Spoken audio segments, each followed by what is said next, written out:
Astaghfirullah minal khataya. Astaghfirullah Rabbal baraya. Astaghfirullah minal khataya. Sallu ala Nabi Muhammad sallallahu alaihi wasallam. Baik, alhamdulillah kita kembali lagi di Cahaya Hati Indonesia. Semakin kita baca Quran, rasa keinginan tahu kita untuk memahami isi Al-Quran akan semakin tinggi. Karena ibarat kita membuka sebuah pintu yang dimana dalam satu pintu dalam ruangan itu terisi banyak pintu yang seolah-olah ingin kita tahu. Karena setiap ayat dalam Al-Quran punya syarat kandungan makna yang luar biasa. Tadi kita bahas surah Al-Ahzab ayat 1 sampai 17. Nah sekarang ayat 18 sampai 20 akan dilanjutkan oleh guru kita Habib Muhammad Syahab. Silakan Habib, fadhol. 1:17 berarti sekarang dari ayat 1 sampai 21. Buat udah lulus ini. Oh iya udah. Baik, Masya Allah, sedikit kita teruskan ayat 18 sampai 21 masih berkenaan tentang orang-orang munafik yang menghalangi perjuangan Nabi. Mereka itu dikatakan qad ya'lamullahu al-mu'awwiqina minkum. Artinya mereka orang-orang yang menghalangi perjuangan Nabi.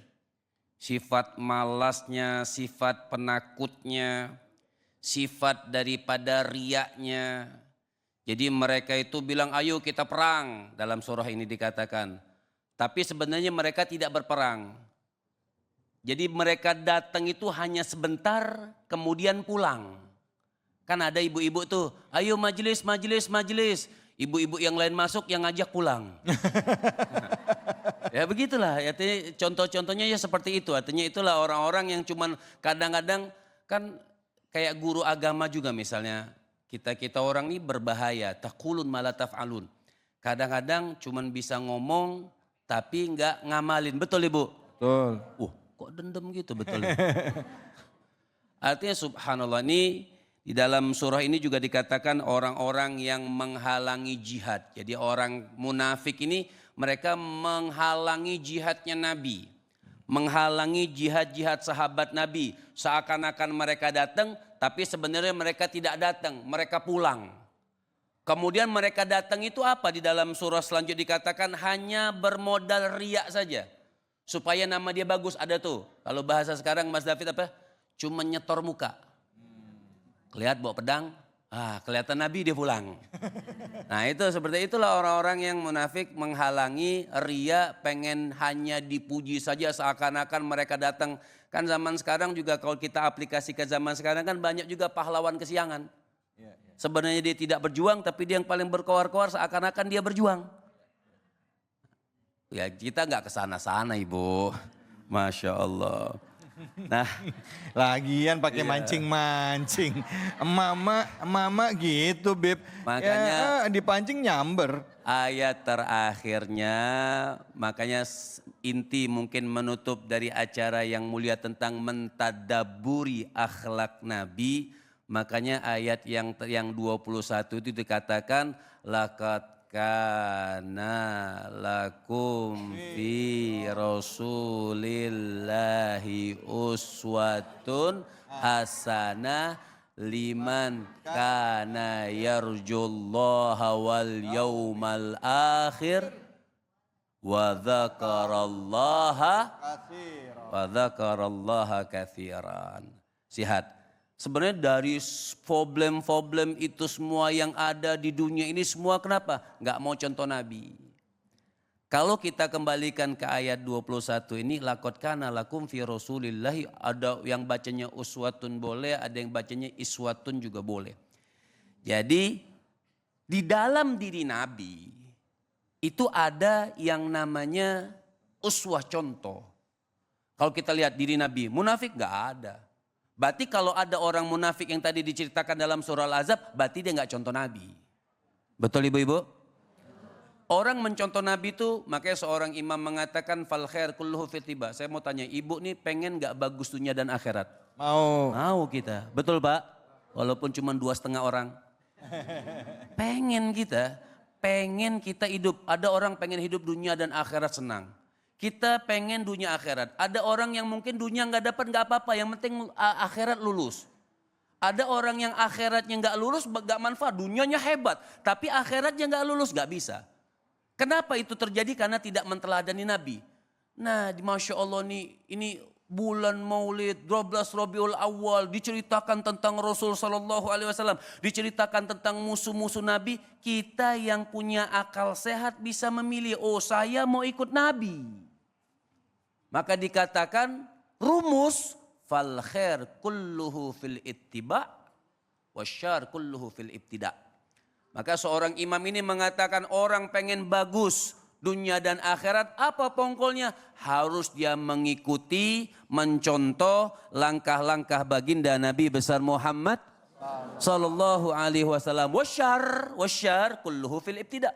Artinya orang yang pongkol daripada keburukan, tidak selamat dunia, tidak selamat akhirat. Walaupun dia selamat dunia tapi tidak akan selamat akhirat. Kenapa? Jauh daripada mencontoh Nabi. Kan ayat dikatakan, liman kana yarjullaha wa rasul. Liman kana yarjullaha wal yaumal akhir. Dia yang pengen mengharapkan keridhaan Allah. Yang dia percaya dengan hari kiamat. Apa yang dia harus ikutin? Mengikutin baginda Nabi dan orang-orang yang berzikir dengan zikir yang banyak, nyebut ingat kepada Allah Subhanahu wa taala. Jadi jauh daripada sifat munafik, jauh daripada sifat musyrikin. Tadi sudah dikatakan sama Habib Nabil, orang munafik itu jauh ya, memang dikerak di dasar neraka jahanam, tidak disukai. Orang munafik itu kalau di dalam surah Al-Baqarah pun dikatakan, mereka ketika datang hadis Nabi, ketika datang hadir majelisnya Nabi, Nabi lagi ngajar, mereka datang, mereka duduk, mereka dengerin Nabi. Tapi ketika mereka pulang, kumpul bersama orang-orang munafik, apa yang kamu katakan? Itu cuman kita duduk-duduk doang di sono. Ayo kita main-main lagi, ayo kita minum-minum lagi, begitu. Itulah orang-orang yang dibenci oleh Allah Subhanahu wa taala. Nah, kita ini bersyukur dengan kelahiran baginda Nabi besar Muhammad Sallallahu Alaihi Wasallam. Jangan pernah ngomong, ini termasuk orang munafik nih. Kalau diajak ibadah, diajak mencontoh Nabi, maulid itu mencontoh Nabi. Apa mereka katakan? Oh, itu kan Nabi. Nah, pernah kan? Bu, kita kalau diajak sunnah, diajak puasa, diajak ibadah, diajak baca Quran, kayak Nabi, dia katakan, oh itu kan Nabi, wajar. Ini salah. Kita nggak boleh ribut, kita nggak boleh rusuh, yang atas nggak boleh menindak yang bawah. Itu kerjaan Nabi, Nabi yang mencontohkan jadi orang baik. Oh kami ini manusia lemah, itu kan Nabi, itu salah. Mau yang atas berbuat baik, yang bawah berbuat baik, dua-duanya berbuat baik, ketemu. Maka sukses dunia akhirat. Kalau dikatakan oh itu kan Nabi, salah. Yang harus kita katakan apa? Lihat dong perkataan Allah. Allah udah ingatkan juga sama kita. Apa kata Allah Subhanahu wa taala? Wa ma arsalna min rasulin illa liyuta. Orang mana-mana ngadain maulid, bagus ngadain maulid. Di mana-mana baca sejarah Nabi, bagus atau tidak? Bagus atau tidak? Tapi kata Allah, wa ma arsalna min rasulin, tidak kami utus seorang nabi dan rasul bukan cuma kita pandai baca sejarahnya. Illa liyuta, tapi kita ikutin. Walaupun ibu enggak sekuku-kukunya nabi kita, cara ibadahnya kayak nabi, tapi tetap kita enggak bisa sholat seperti nabi, terus stop sholatnya. Kita nggak bisa berakhlak seperti Nabi, terus stop akhlaknya. Nah, kita nggak bisa beradab seperti Nabi, terus stop adabnya. Tidak. Harus, makanya dikatakan tidak aku utus seorang Nabi illa liyuta, kecuali untuk ditaati dan dicontoh. Nah pulang kita dari majelis manapun, majelis yang mengingatkan kita tentang Allah dan Rasulnya, majelis maulid, pulang apa? Kita bawa tuh akhlak Nabi ke rumah tangga kita. Kenapa? Laqad kana lakum fi rasulillahi uswatun Nah, kenapa kita bawa dalam surah Al-Ahzab ini sudah katakan, karena dalam diri Nabi sudah contoh yang terbaik, yang paling sempurna. Mudah-mudahan Allah Subhanahu wa taala jadikan Nabi Muhammad itu idola kita. Masya Allah, amin, amin ya Rabbal alamin. Bu, Pak, bapaknya tinggal berapa gelintir aja ini. Ada yang bilang, Bib, ada yang bilang begini, Siap. bedanya umat Islam zaman sekarang yang kebanyakan ya, Islam kebanyakan sama Rasulullah itu bedanya cuma sedikit. Apa tuh? Rasulullah itu sedikit makan, kita sedikit-sedikit makan. Rasulullah sedikit tidur, kita sedikit-sedikit tidur. Kadang-kadang Rasulullah nggak bisa tidur, ibu-ibu juga nggak bisa tidur. Cuman bedanya ibu nggak bisa tidur, nggak punya uang. Kalau Nabi nggak bisa tidur, kalau masih ada uang pengen disedekahkan. Allahu Akbar, Allahu Akbar, Allahu Akbar. Masya Allah Habib udah diingetin ya Bu ya. Bu, Pak.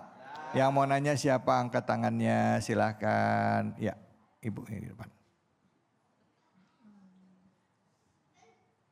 Assalamualaikum warahmatullahi wabarakatuh. Waalaikumsalam warahmatullahi wabarakatuh. Saya Bu Ami dari Majelis Taklim Al-Muhajirin. Ya Bu Ami. Izin bertanya Pak Ustadz. Silakan. Siap, Ibu.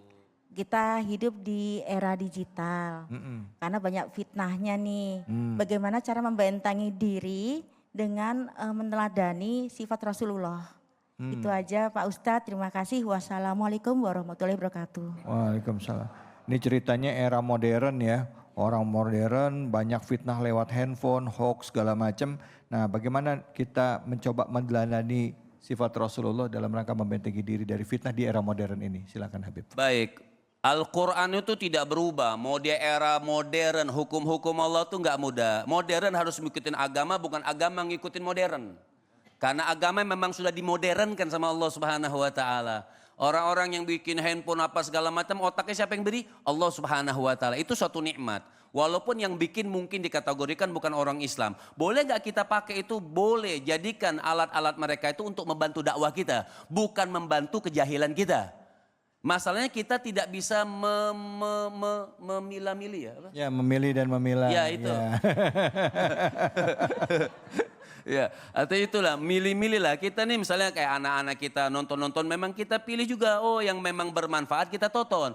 Yang tidak bermanfaat kita tidak tonton. Makanya Allah katakan walladzina amanu wa amilus solehati wa amanu bima nuzila ala Muhammadin. Makanya ada 3 aja bentengan buat kita. Pertama beriman, kedua beramal soleh. Tanta jari kita juga beramal soleh. Mana yang kita klik nih?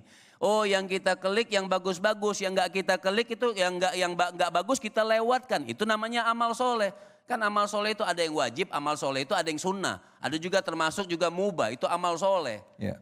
Yang wajib-wajib kita kerjakan, yang jelek-jelek itu tergantung memang keimanan kita. Nah di situ kita tahu iman kita lagi naik atau iman kita lagi turun. Ketika kita lagi nonton-nonton yang nggak bagus, berarti iman kita lagi merosot itu. Harus sadar, cepet-cepet sadar. Kalau lagi naik, lagi pas dengar ngaji, ada Habib Muhammad lewat, tonton dulu deh. Ini enggak Habib Muhammad lewatin. Nah itu berarti lagi merosot.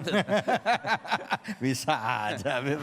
Artinya seperti itu. Jadi membentengi hal-hal yang modern itu buat kita memang agama juga harus dimodernkan.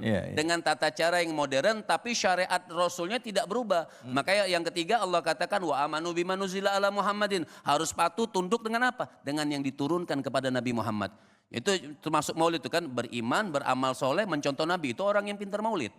Itu orang yang hadir maulid. Itu orang yang bisa lihat era digital. Era digital tidak boleh jauh dari 3 syarat, iman, beramal soleh, dan mencontoh Nabi. Sudah selesai. Oh ya, baik terima kasih banyak. Baik. Baik. Udah Terima kasih banyak. Udah habis. Oh ya udah. Bu, jelas tadi Habib udah ngomong ya Bu ya. Beriman, beramal soleh, mencontoh Nabi ya. Walaupun sekarang zamannya gadgetnya ada handphone, ada apa, tetap kan yang ngelakuin kan kita. Punya mata, ada perintah Nabi menjaga pandangan, menjaga pendengaran, menjaga bicara. Ya sama, kecuali kalau ibu matanya udah nggak ada sekarang ya kan. Artinya dalam artian Allah menciptakan kita sekarang manusia udah nggak perlu lagi ada penglihatan. Bayangin sampai saya bingung bedanya mana host sama ceramah. Iya. Saya aja Bu kadang-kadang suka ketukar-tukar sama Habib nih Bu.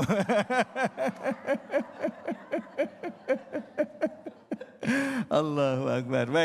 Baik, kita akan lanjutkan lagi ya ibu-ibu bapak-bapak ya, tentunya hanya di sini di Cahaya Hati Indonesia.